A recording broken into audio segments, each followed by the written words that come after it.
குடில் முன்பு நின்று பிச்சை கேட்டாள். அந்த கணவன், நீ யார் வீட்டு முன்பு இப்போது நிற்கிறாய் எனக் கேட்டார். அரசன் வீட்டு முன்பு என்றாள் அந்த பெண்.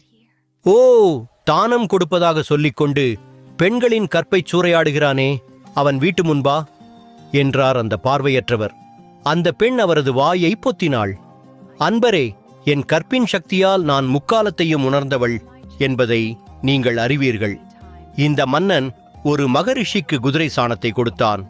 அது நரகத்தில் மலையளவாக குவிந்து இவன் உண்ணுவதற்காக தயாரானது.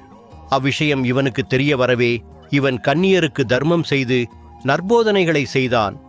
ஆனால் இவனை பற்றி தவறாக பேசி அவனுக்காக குவிக்கப்பட்டிருந்த சாணமலையில் ஒவ்வொரு கவளமாக ஒவ்வொருவரும் பங்கிட்டு கொண்டனர். கடைசி கவளம் மட்டுமும் பாக்கியிருந்தது. இவனை பற்றி தவறுதலாக பேசி அதை நீங்கள்